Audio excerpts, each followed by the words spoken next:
con el programa y las jornadas en esta oportunidad se trasladan hasta Uruguay. Ya se encuentra conectado el doctor Alberto Daniel Barreix Cajigas desde Uruguay, a quien damos un cordial saludo. Muy buenos días, doctor. Vamos a repasar un poco de la experiencia laboral del doctor Barreix desde Uruguay. Él es consultor del Banco Interamericano de Desarrollo, más conocido como el BID. Es economista con doctorado y maestría en Administración Pública de la Universidad JF Kennedy y también otra maestría en Tributación Internacional de la Universidad de Harvard en Estados Unidos. Gracias por acompañarnos en esta jornada, doctor. Un saludo muy cordial. Le vamos a dar un poco las pautas de estas jornadas. Tiene 30 minutos, por favor, doctor. Al minuto 25 se va a habilitar un cronómetro que va a aparecer en su pantalla para que pueda dar las conclusiones de su exposición. Estamos muy atentos y es un gusto tenerlo aquí presente en las Jornadas Bolivianas de Derecho Tributario. Adelante, por favor, doctor. Adelante, muy bien. Primero que nada, los países están con un problema extremadamente serio. Y esa seriedad se da por, digamos, podemos pasar a la próxima.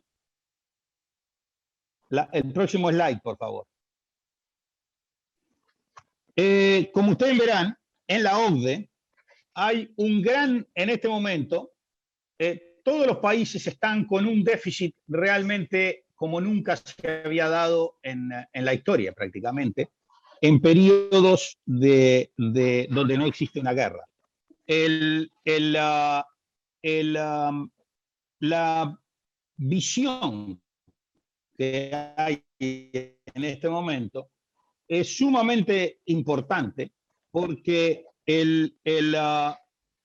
los déficits son muy grandes. Fíjense que esto está tomado con la deuda del año 20, porque la deuda es un stock, y está tomado con el déficit del año 2019. ¿Por qué? Porque el déficit de 2020, el déficit del 21 y del 22, o sea, lo que dé, no va a tener mucho sentido porque son años extremadamente complejos. Sin embargo, si nosotros tomamos el 2019, podríamos considerarlo de alguna manera un año normal. Y como ustedes verán, las deudas son realmente deudas que a veces son hasta superiores de los periodos de guerra. Y por eso tenemos, y han dado un cierto resultado, tasas muy bajas, o sea, una gran intervención monetaria para mantener las tasas muy bajas, porque si no los estados no podrían intervenir, pero por otro lado, y no lo puse en estas gráficas porque complica mucho, también hay que considerar que otros países relevantes, como Estados Unidos, prácticamente si nosotros consideramos todo el endeudamiento nacional, o sea, el endeudamiento de las personas físicas, de los consumidores, o sea, vamos a ponerle de las familias y de las empresas, está sobre el 300% del producto. Si pasamos al próximo, lo vamos a ver que algo similar nos está sucediendo en América Latina. Tomando los mismos años, tenemos una proliferación de déficits relativamente importantes, con unos niveles de deudas que en varios de los países está frisando o superando el 100% del producto. Hay algunas excepciones y algunas excepciones que están subiendo a gran velocidad. Quisiera tener, perdón, un feedback porque no tengo la visión de los participantes, por eso no veo si esto está funcionando. Pasemos al... Sí, doctor. Perfecto. Doctor, perfecto. Todo está Pasemos a la... Muy bien. Está bien. Muy bien. Estos son números. Simplemente quería comentarles el total. 72% es prácticamente 3 veces la recaudación promedio de América Latina de un año.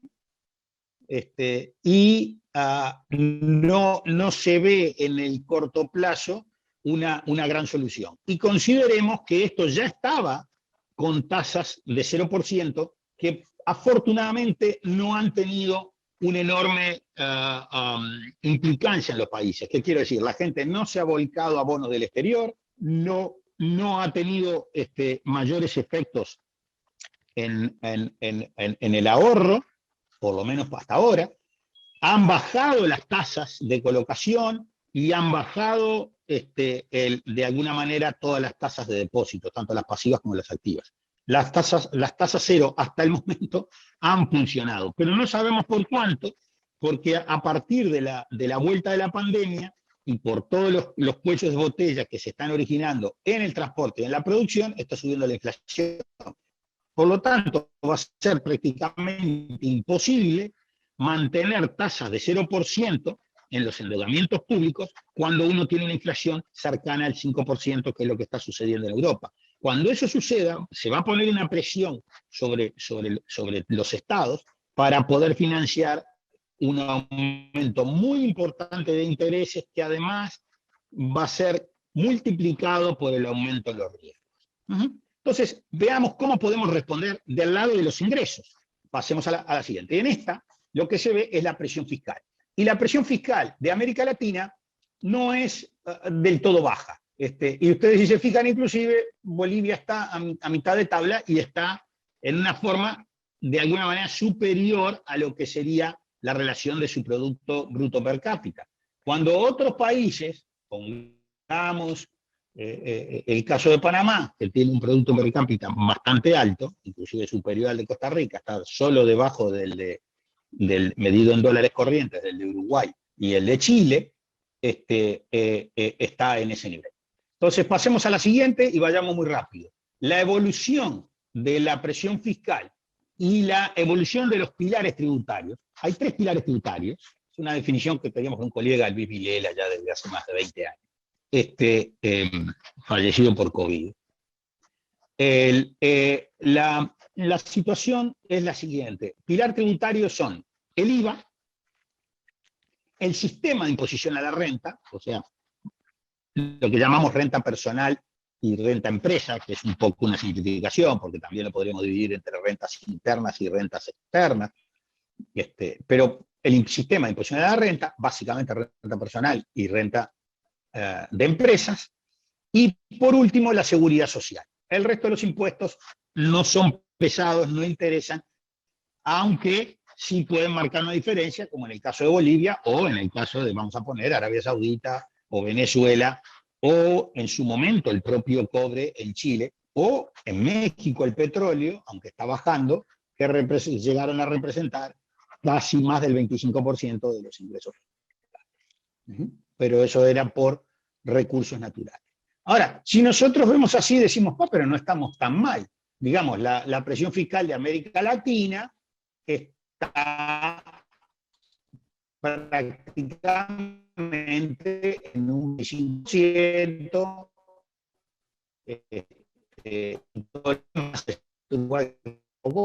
la presión promedio de los 38 de baja tributación, como Estados Unidos o como Japón, no como los suecos. Vamos a la siguiente. Ahí vemos la disponibilidad en dólares corrientes, se podría medir en poderes de compra, ¿no? En iguales poderes de compra, porque obviamente los servicios no valen lo mismo. No es lo mismo un corte de pelo en Uruguay o en Bolivia que un corte de pelo en Noruega o Suecia. Sale mucho más caro porque los bienes no transables se evalúan diferente. Pero si lo medimos en dólares corrientes, que es por lo menos con los que hacemos las importaciones, nos estamos dando cuenta de este severo problema de que, fíjense que $15.000 contra 2.400 o contra 7.000. O sea que hay dos verdades grandes que los latinoamericanos nos cuesta entender. La primera es que cuando la gente, digamos, más conservadora o de derecha nos dice yo pago como un sueco,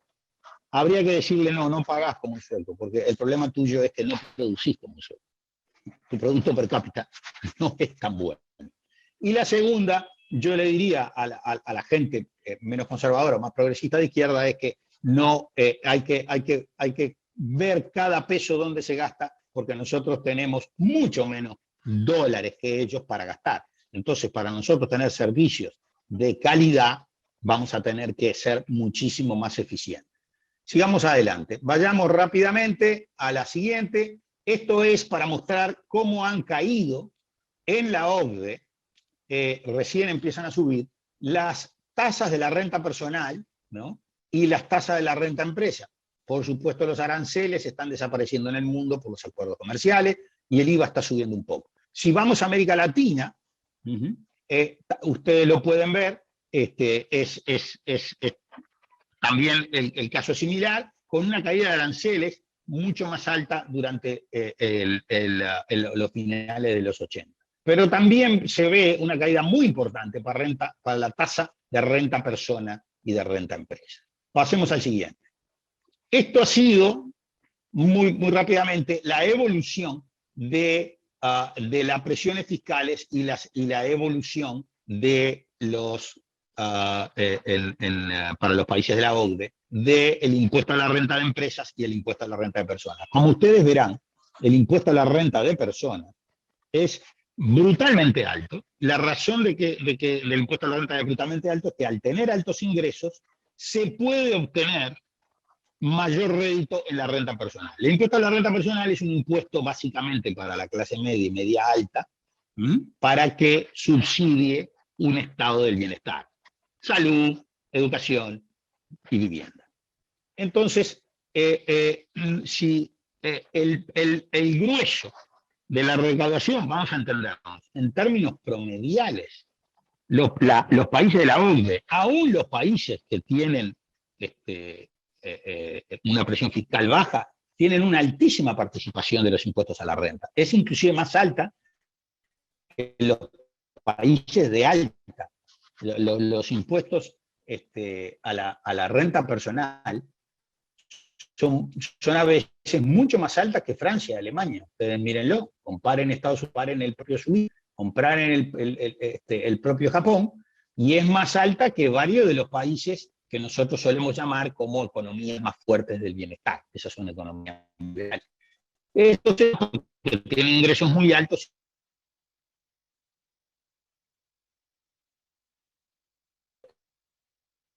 la renta personal es totalmente vital. Y estoy hablando de la renta que dan son igual. Bueno, se aprobó en el 2007, pero lo pusimos en el 2005.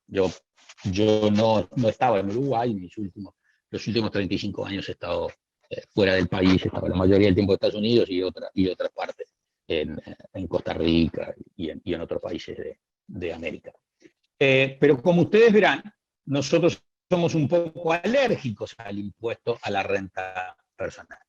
Si sigo adelante, también tenemos, no nos gusta a los latinoamericanos, no nos gusta ni estudiar la evasión en el impuesto a la renta personal, porque además es muy complicada, pero ustedes lo van a ver, la enorme tasa de evasión y la enorme tasa digamos, de gasto tributario que tenemos en el impuesto a la renta personal. Es un impuesto que sinceramente creo que odiamos cuando es el impuesto más importante para sostener un buen nivel de gastos, digamos, asociados a gastos sociales masivos en particular, salud, educación y, como dije, parte de vivienda. Entonces, es un impuesto que debemos considerar. No tenemos, por supuesto, los niveles que tienen los europeos, donde al tener un ingreso alto pueden pagar un impuesto a la renta, una proporción de ese impuesto, de su ingreso mayor, pero tenemos una alta concentración del ingreso. Entonces tenemos que ver si lo buscamos por renta o lo buscamos por algo patrimonial, o una mezcla. Yo soy más partidario de mejorar el impuesto a la renta, pero no es el tema de esta charla. La otra cosa es que también nosotros tendemos a no gravar las rentas del exterior. No todos, perdón. Volvamos al siguiente, por favor. Siguiente. ¿Aló? ¿Hola? Sí. Acá está lo que les decía de los países nuestros, que son estudios muy viejos, pero son los que se hacen porque evitamos de tener rentas muy grandes. Pasemos, por favor, a la siguiente.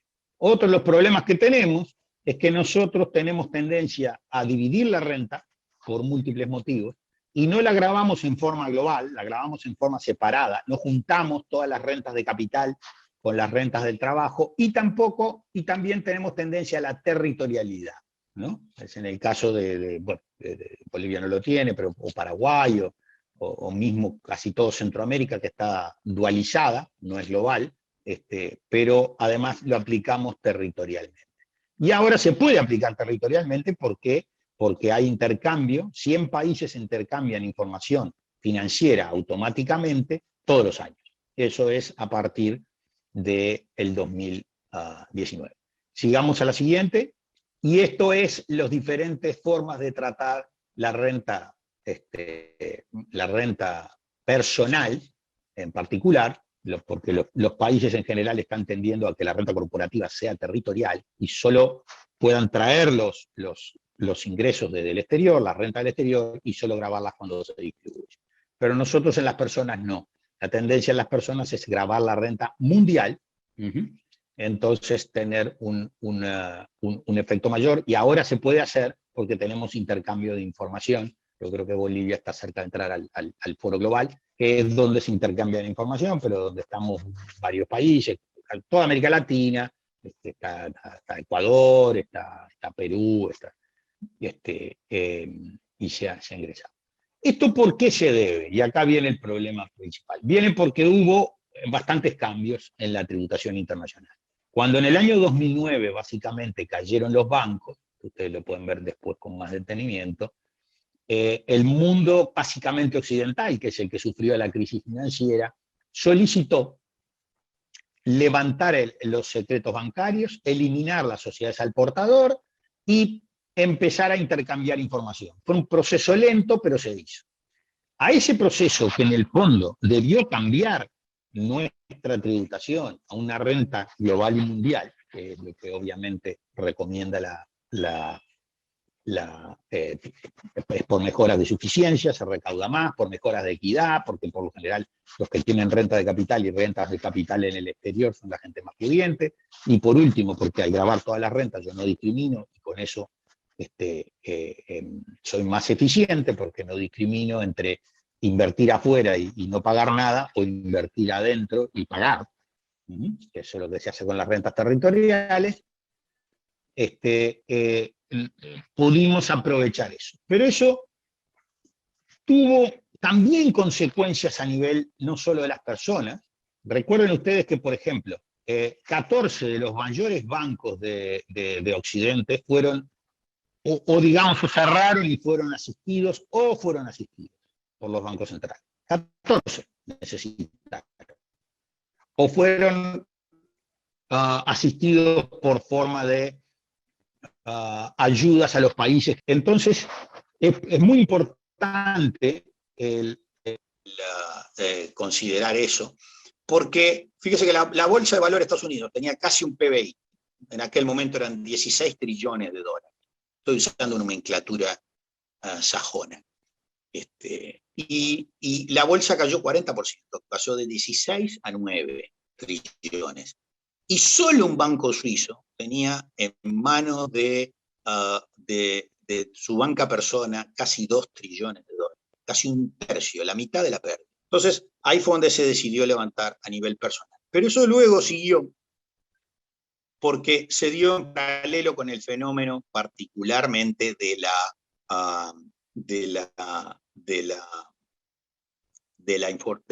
tecnología de la información. Entonces, ya se hizo ahí muy difícil capturar los ingresos de las compañías, de las empresas de altísima tecnología. ¿Por qué? Porque operan, vamos a poner en Bolivia o en Uruguay, pero también en Hungría, y quizá también en Francia en algunas cosas, sin tener un establecimiento permanente. Es decir, tienen presencia en el mercado, pero no tienen presencia física en el país. Entonces, eso llevó a buscar una solución, que es el acuerdo que se llegó, muy negociado, con muchos problemas. Yo trabajo tanto en el foro global como en esto. Obviamente no puedo estar porque BEPS tiene 13 acciones, yo estoy en 2 o 3, estoy en la parte que corresponde más bien a un economista, aunque soy contador, pero me he dedicado más que nada al diseño de impuestos, a verla los grupos de prácticamente diseño de incentivos, que es el grupo de Harmful Competition, de competencia dañina, y de ver la parte de diseños en el IVA. De hecho, estamos sacando una forma, pero en este caso es de cómo pagar el IVA. El IVA no ha sufrido cambios porque el IVA es a nivel de consumo y destino. El problema es cómo dividimos la renta en un mundo interrelacionado, lleno de precios de transferencia, con empresas que son más grandes que los países, que tienen todos los movimientos posibles, y además que a eso ahora le suman que no tienen presencia física. Porque por lo menos antes eran grandes empresas con grandes poderes y todo lo demás, pero tenían presencia física. Sigamos al siguiente.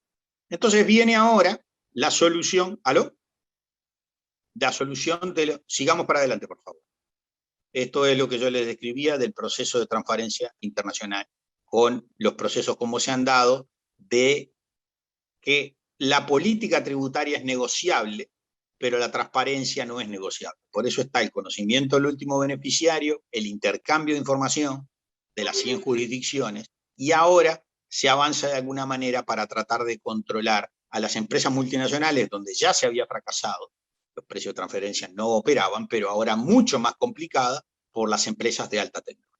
Y eso es lo que vamos a ver en la lámina siguiente, que es lo que se acordó, por favor, a la lámina siguiente, que es lo que se acordó en la famosa solución de los 2 pilares para la renta internacional. Que lo que quieren es hacer 2 cosas. La primera, como ustedes dicen, en el pilar 1, es grabar, le llaman la economía digital, pero no es la economía digital, es la economía del conocimiento. Y por el otro lado, el impuesto mínimo empresarial.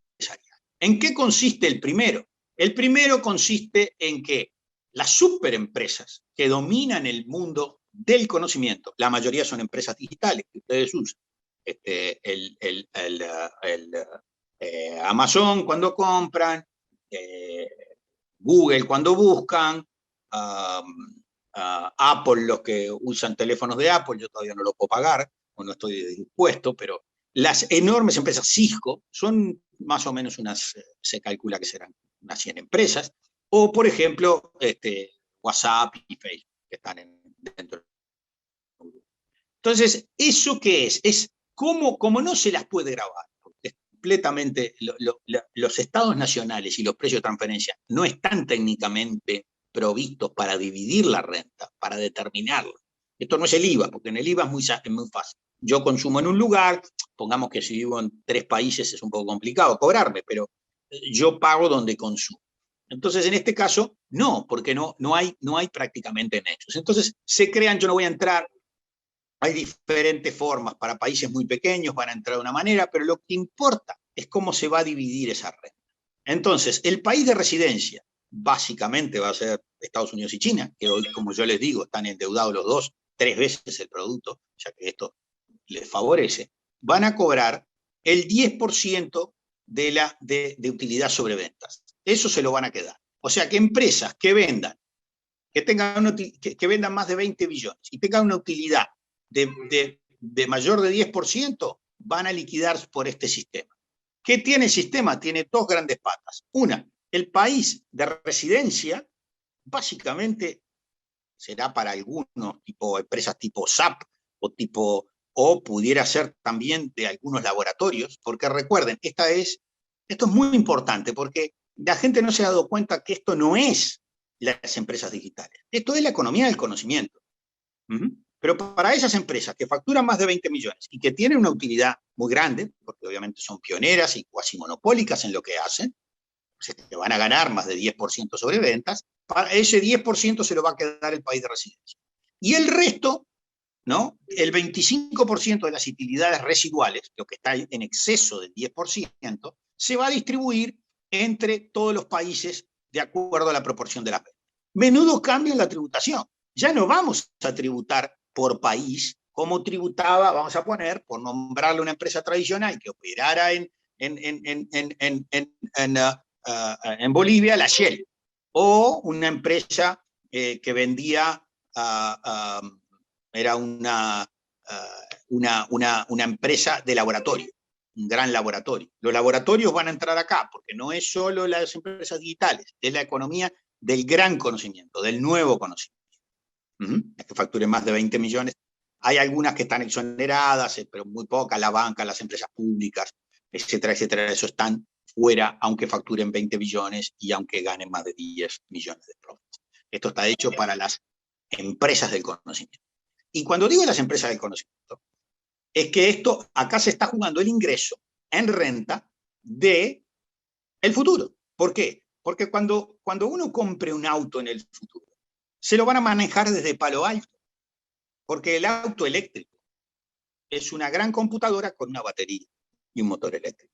Pero le van a decir, probablemente desde Palo Alto, California, donde estará la central de Tesla, le va a decir, mire, hoy tiene bajas las ruedas, mire, súbale un poco la presión, están a 28 y usted tiene que usar 32. O le van a decir, tiene que cambiar tal válvula, porque son, en el fondo, grandes computadoras. Pero va a ser peor, porque como viene el Internet de las cosas, que ustedes están viendo, eso de que me voy para afuera y entonces prendo el calefón por Internet, o prendo la estufa, o prendo ese tipo de cosas, eso va a estar manejando desde Shenzhen, China, ¿no? Donde yo voy a decir, bueno, prendan por favor la cafetera, y desde China me dirán, escúchame tonto, hoy te olvidaste que está tu suegra, y no le gusta el café a 40 grados, a ella le gusta a 50, entonces tendré que subirlo. Entonces, creo que uno no entiende el poder de lo que se está negociando aquí. El segundo punto es que para los países nos va a quedar todo lo que ganemos, todo lo que se gane arriba del 10%, nos van a distribuir por ventas, con ciertos límites, cierta plata. El otro problema que vamos a tener es que, y esto es casi una technicality para los que estamos en tributación, es que yo digo que es un triunfo brasileño, porque para la determinación de la renta, estos países usan muchos centros de distribución. Y en esos centros de distribución suelen bajar la renta utilizando precio de transferencia, sobrevaluando, por ejemplo, determinados know-how de cómo se opera, o la marca, o lo que sea. Entonces ahora se dice que para que no haya una erosión de la base tributaria a nivel mundial, mediante eso, se van a fijar muy estrictos safe harbors, o sea, fictos, donde va a decir, si usted hace la comercialización, bueno, tiene derecho a un 5% de la renta. Si usted hace publicidad, tiene derecho a un 3% de lo que usted vende. O sea, los costos van a ser ajustados. Esto precisa, como es un cambio brutal en la cosa, porque ya no va la empresa a tributar como empresa separada en Bolivia, en Uruguay, en Inglaterra, en Japón o en Rusia, va a tributar globalmente. Se requiere una cosa de certeza tributaria y se requiere un cambio en un convenio multilateral, y el pedido es que se derogan los impuestos digitales. El segundo punto, y quizá este es un punto muy importante y le pega a todo el mundo, digamos, ¿no? O sea, ya después veamos quiénes son los ganadores y los perdedores. Quizá haya pocos perdedores y pierdan en algo las empresas porque no están pagando, es establecer un mínimo de renta empresarial. ¿Qué quiere decir? Que yo ya no voy a poder dar una zona franca a 0% al estilo centroamericano, porque me van a decir que el grupo económico, si el grupo económico factura 750 millones de dólares, y está en una jurisdicción donde gane más de 10 millones donde venda más de 10 millones de euros, perdón, no son dólares, todo es en euros, y gane más de $1 millón, va a estar sujeto al impuesto mínimo. Quiere decir que si yo tengo una papelera en Uruguay, y la papelera en Uruguay, todo el grupo de la papelera vende más, una papelera chilena, que como las hay en Uruguay, o varios de los grupos que están en Bolivia, facturan en total 750 millones, y ahí en Bolivia vende más de 10 y gana más de 1, si ustedes lo graban en una tasa efectiva de impuesto de la utilidad determinada directamente no la fiscal, sino la utilidad contable, o sea que no tiene los ajustes fiscales con los cuales por lo general rebajan impuestos. Si no tiene eso, hay que cobrarle por lo menos el 15%. Si no se le cobra el 15%, el país dueño de esa empresa puede reclamar la diferencia con el 15%. Es decir, usted está instalado en una zona franca centroamericana o caribeña, donde paga cero, en una gran cadena de hoteles. Si no los cobra el país, lo va a cobrar los dueños de la cadena, sea en Estados Unidos, en Inglaterra o en España, que son los grandes dueños de la cadena. Se va a permitir, en este caso, ¿cómo se calcula la utilidad? Bueno, básicamente con lo que uno cobra de impuesto a la renta, más lo que cobra de dividendos dentro de 4 años, ¿no? No se puede, digamos, si uno distribuye a los 8 años, eso ya en el corto plazo no cuenta. O sea, y esos son, o sea, impuestos efectivamente sobre la utilidad. Eso va a estar en el numerador, y en el denominador se hace una pequeña concesión por ahora, y es que se va a hacer la utilidad contable menos un 5%, que es como una depreciación de los activos intangibles que tenga, maquinarias, equipos, vehículos, y también un 5% de la nómina. Es como una concesión que se le hace a los países donde actúa la subsidiaria. Pues yo me voy a saltar la UTP Rule, que ese es en el caso de que si las empresas grandes, mayores de 750, se quieren pasar a un paraíso fiscal, entonces vamos a poner que yo actúo, vendo en la Argentina, pero vendo desde una zona franca uruguaya. La zona franca uruguaya es la dueña de la empresa argentina. Como el Uruguay no paga nada, la Argentina puede reclamar el 15%, pese a que la Argentina es subsidiaria. O si la empresa uruguaya, donde no paga nada, en zonas francas, en cualquier zona franca centroamericana, y le vende, vamos a poner a Colombia, Colombia le va a negar, como no está grabado en la zona franca, le va a negar, en la zona franca centroamericana, le va a negar el crédito. O sea, le va a negar a la deducción. No va a poder deducir el royalty, no va a poder deducir los intereses. Y la última regla, muy importante, que incluye esto, es que así como pone un límite a un impuesto mínimo, también pone un límite a poder cambiar, también con ciertas cosas, donde algunos países están y otros no. Inclusive Uruguay no está, Chile no está, pero sí está Argentina, Brasil, Bolivia, etcétera, etcétera, que si firmaron un tratado donde requirieron menos de 9% de retención en las rentas puras de capital, lo van a poder retener. Y con esto entramos al final, que esto lo pueden leer en muchos lugares, pero la que viene no la van a poner en muchos lugares, sino en los que estamos mirando con un espíritu crítico esto. No sé si tengo tiempo. ¿Cuánto me queda? 5 minutos. Doctor, 5 minutos. estamos atentos. 5 minutos, por favor, doctor. Me da. Haremos lo posible.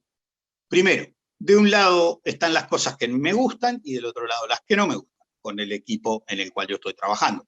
Yo soy independiente, no pertenezco al banco hoy.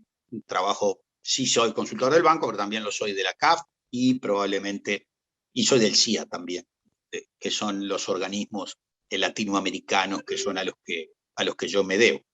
Fui funcionario por más de 20 años en el BID y siempre tuve una muy buena relación con los queridos hermanos del CIA y obviamente con la CAF.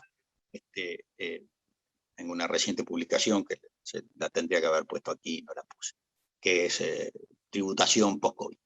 Pero con mucho gusto la paso. Vamos a ver qué hay a favor. Primero, ¿qué hay a favor? Primero, es un gran esfuerzo de coordinación internacional. Esto no es fácil y además no tiene una solución técnica clean, limpia. Como decir, el IVA tiene que ser generalizado y no puedo dar muchas tasas y no pongas tasa cero excepto para los exportadores. Esto es un punto complicado, es un enorme esfuerzo de consideración, punto a favor brutal. ¿Y qué es lo que hace? Primero, el problema de la participación, de la tributación de aquellas empresas con participación en el mercado sin presencia. Esto ya es un valor en sí mismo. El segundo es que trata de controlar, por el impuesto mínimo en particular, por lo que se llama el Pilar 2, que los precios de transferencias no han sido buenos para controlar el traslado de beneficios. O sea, la legislación de precio de transferencia no ha sido lo suficientemente buena para controlarlos y yo puedo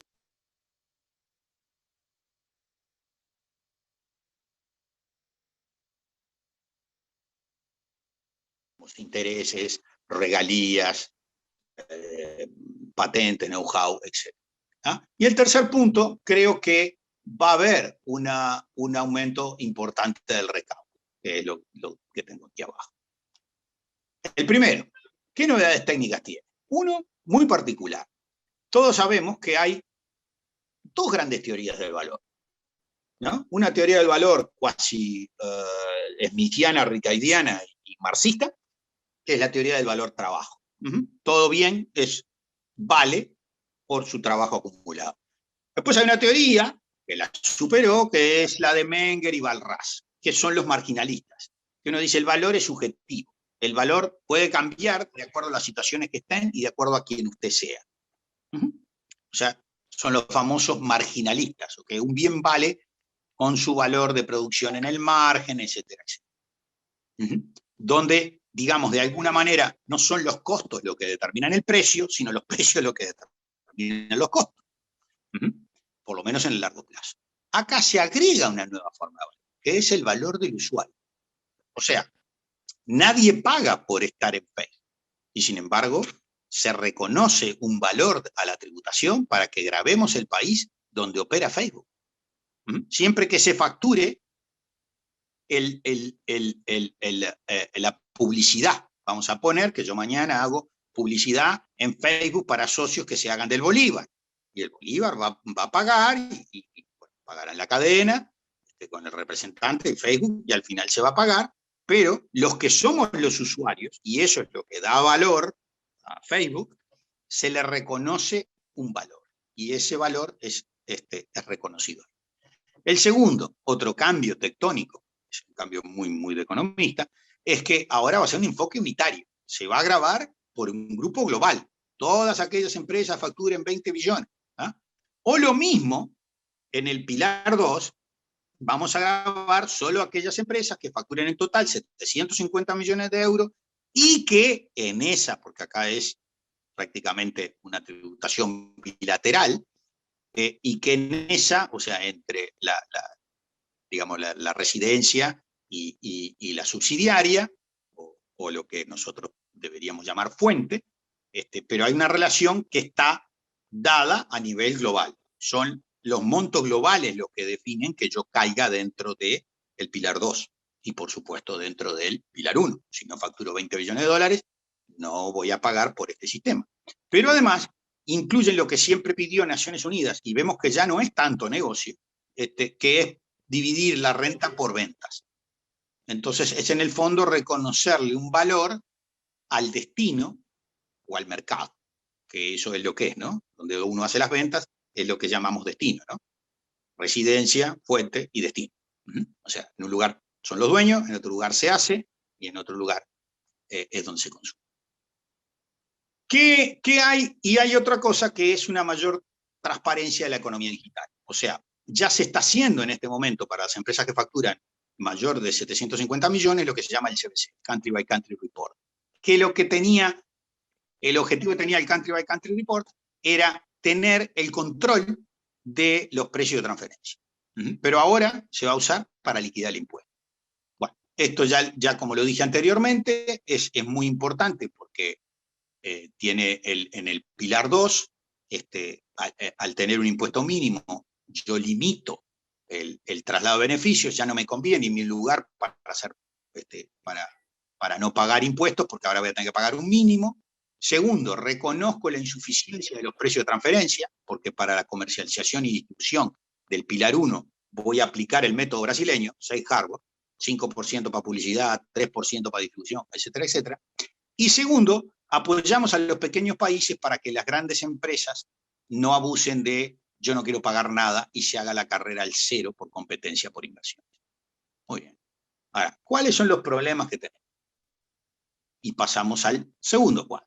En el pilar 1 es que si derogamos el impuesto en lo que se llama el DST, el Digital Service Tax, que es un impuesto que se cobraba a las ventas que era sustitutivo de renta, un poco cuando nosotros cobrábamos un impuesto a las ventas, que era un impuesto mínimo de renta y un adelanto, ese se aplica a las empresas que facturan más de 20 billones, pero no está claro o no está precisado qué pasa si facturan menos de 20 billones. Si derogo ese impuesto y no entran dentro de la liquidación que de pilar 1, ¿qué hago con él? Menudo problema. Segundo, cómo aplicar objetivamente los ajustes por comercialización y distribución.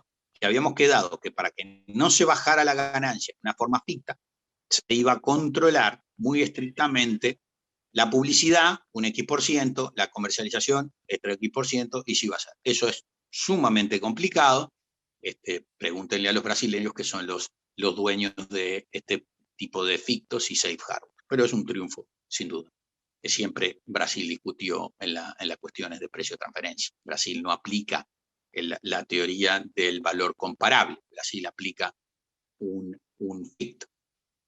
Y el último punto es que los parámetros de la distribución de la renta, tanto en el pilar 1, que decimos es el 10% si la renta es el 10% de las ventas, o en el 15% que estamos viendo para el impuesto mínimo, todos esos puntos son, como todos los valores que ustedes saben en tributación, son puntos de negociación política.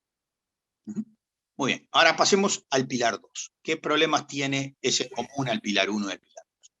¿Qué problemas tenemos? Primero, al pasar a tener un régimen para las grandes compañías digitales o del conocimiento y un régimen especial para unos tipos de empresas, las que facturan más de 750 millones de dólares, que le tengo que aplicar un impuesto mínimo, llego a la conclusión de que agrego nuevos regímenes de renta. Cada vez que yo agrego diferentes regímenes de renta, se me abren oportunidades de arbitraje.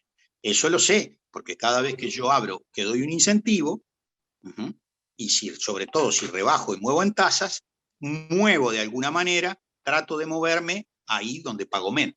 Entonces crea, primero, unas grandes oportunidades de arbitraje y, por supuesto, grandes oportunidades de control.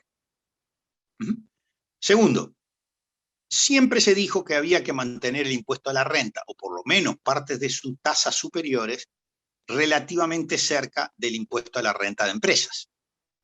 Porque por una razón de que no se hiciera arbitraje, sobre todo entre aquellas personas cuentapropistas o similares a cuentapropistas, muy microempresas, que no se pasaran de un lugar a otro. Y eso es un problema prácticamente en todos los impuestos. Bueno, los globales lo resuelven mejor, pero los duales tienen mucho problema, como el dual. Nosotros somos los inventores, o sea, yo soy uno de los que inventó el semidual durante el 2005 y el 2007. El dual es nórdico, el semidual es un producto uruguayo, está en varios lugares. Y siempre tuvimos ese problema. No hay ninguna duda que la renta global y mundial es técnicamente superior. Me cuesta mucho decirlo, pero es la realidad. Entonces, se van a convivir muchos regímenes y se va a hacer un divorcio con el impuesto a la renta personal porque las tasas marginales van a ser. Y un último punto es que el propio pilar 2 tiene un arbitraje en sí, porque si yo le pido, bajo ciertas condiciones, no siempre es posible, que yo vamos a suponer, México tiene muchos tratados firmados, en especial con Estados Unidos, y las tasas de retención han sido muy bajas, 4,5%, 9%. Si yo ahora digo que voy a ir a 9%, o sea que voy a pagar en México no 4,5%, cuando gire un royalty a Francia voy a pagar 9%, yo de esa manera estoy reconociendo y convalidando un arbitraje, porque voy a pagar en los royalties 9, pero en la utilidad 15. Y este es uno de los problemas que estamos planteando, nosotros preparando un artículo. Por último, hay un nuevo marco institucional. ¿Cuál es el marco institucional? Primero, toda la vida nosotros sabemos no taxation without representation, ¿no? Eso es no es algo norteamericano, es algo que corresponde a la democracia representativa. No me pongas impuestos si yo no tengo representación con esos impuestos. Viene de la vieja tradición romana que después pasa por la Carta Magna. Bueno, ahora es taxation by negotiation, ¿no? Estos impuestos se diseñaron bajo negociación, no lo votó nadie. Segundo, hay una institucionalidad ad hoc, o sea, esto como en la parte de cuando se eliminó el secreto bancario y con quién tenía que intentar información y todo lo demás, se hizo todo un proceso que fue learning by doing, ¿no? En la medida que se iba negociando y que iban cambiando las cosas, a un país primero le pedían negociar con 5 países, ¿tá? Vamos a poner Panamá, Uruguay, negociar con 5 países. Obviamente los países que importaban para Uruguay serían Argentina, Brasil y Paraguay. Los países que importaban para Panamá, bueno, eran todos, pero básicamente centroamericanos, a España y Colombia y Ecuador. Entonces, nosotros en vez de firmar acuerdos así, yo no estaba en el país, pero digo, se firmaban acuerdos con Wanda Burundi, con Mozambique y con Mongolia, obviamente, y cumplía los 5 acuerdos. Luego se fue cambiando y dice, no, tenés que firmar con tus socios comerciales principales. Bueno, acá lo mismo. El proceso va cambiando. Un día 15, otro día se retiran 5, otro día los parámetros se han ido negociando y se van ido cambiando. ¿Ah? El otro sentido es, cuando yo voy y hago un acuerdo con una multilateral, con el BID, con el fondo, mismo con la CAF, yo hago un acuerdo y recibo una contrapartida. Acá no se recibe una contrapartida, ¿no? Uno va a un acuerdo y en ese acuerdo además tiene mayor participación el sector privado. En una reforma, cuando uno asesora una reforma tributaria, tiene negociaciones con el sector privado. Acá está el sector privado sentado en la mesa, ¿no? Y lo mismo pasa para el Fondo, el Banco Mundial, el Banco Asiático, el Banco Africano, en fin, todos esos organismos, la propia ONU, que también asesora, lo hace, digamos, tomando una distancia, acá forma parte. Obviamente, en toda reforma tributaria el sector privado está, pero no está directamente en el país, sino que está fuera del país. Eso es una cuestión diferente. Y lo otro es que uno está adherido acá por adhesión concertada. O sea, va a ser muy difícil que mañana un país pequeño, aún un país pequeño europeo, pueda decir, no, yo no me pongo en esto. ¿No? Es el caso de Irlanda. Y un último punto, y con esto termino, hay un problema regulatorio. ¿Y qué es? El mundo de futuro, para mí, que soy una persona de tributación, que me dediqué a inventar el IVAP o el semidual, o ver cuáles son las ventajas y liazones entre los impuestos, sobre todo los impuestos a la propiedad, el patrimonio y la renta, no tanto los impuestos de descentralización, trabajado, minerales, donde he trabajado. Comprendo que eso es un área importante. La tributación es milenaria, ¿no? Tiene más años que la China, más años que el pueblo judío, el Islam es un bebé de pecho y la Iglesia Católica es una señorita en edad de envejecer comparado con los tributaristas. Nosotros tenemos 8.000 años de historia con esto. Pero ¿qué sucede? Que el mundo del futuro, los impuestos son relevantes, y además, si lo veremos que son relevantes, aunque no definitorios para hacer una inversión o cosas de esas, pero tienen su relevancia, de donde uno vive, o donde uno invierte, o donde uno ahorra, pero también, cada día más en este mundo, y en particular a partir de 1900, es importante la regulación. O sea, hay cosas que uno tiene que regularlas, no tiene más remedio, ¿no? Es como el cinturón de seguridad, no lo puedo arreglar con un impuesto. O una empresa que poluciona, o ir a un monopolio, yo eso no lo puedo arreglar con un impuesto. Y el mundo regulatorio es muy importante y extremadamente débil en América Latina. Hay gente que dice que es extremadamente débil en el mundo, que hay una rotatoria entre los regulatorios y las empresas, etc. Pero varios países lo han cortado y hay un proceso regulatorio. Uno no puede tirar una vacuna que le inventamos ayer entre 4 médicos. No, hay que pasar todos procesos. ¿Cuál es el problema? Nosotros acá estamos ante un cambio fenomenal donde afecta al ser humano y donde el ser humano es el propio elemento de valor. Facebook vale porque estamos usando Facebook. No soy usuario de casualidad. O Twitter. O de alguna manera o nos tienen controladas las vidas con los likes. Pero también va a haber más, porque nos van a controlar luego, ya lo saben, dónde comemos, qué comemos y qué compramos. No vayan a cometer un error como el que yo hice, compré una cosa que no tenía nada que ver conmigo. Me persiguieron 6 meses, era para hacerle un favor a una amiga. Entonces, le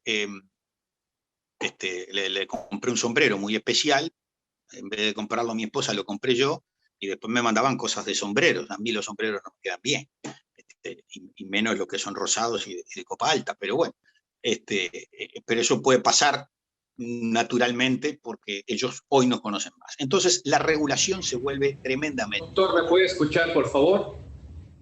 Sí. Ya termino, y con esto cierro. Es muy difícil cobrarle,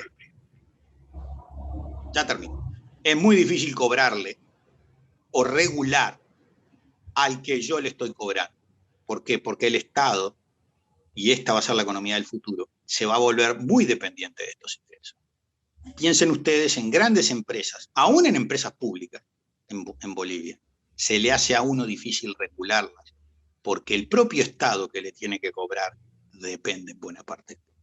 Entonces, acá puede haber un choque entre la tributación y la regulación. Quizá la regulación no sea tan fuerte como debería ser, porque hay una dependencia con los ingresos tributarios. Y eso no tiene que ver estrictamente con la gobernanza. Puede ser una empresa pública.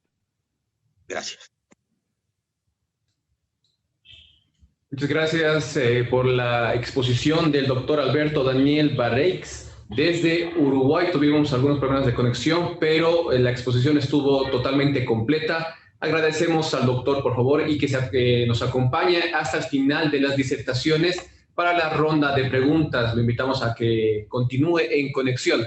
Agradecemos a todos los participantes que están en este momento conectados, atentos a las exposiciones de todos los expositores que tenemos de talla internacional en estas jornadas bolivianas de derecho tributario.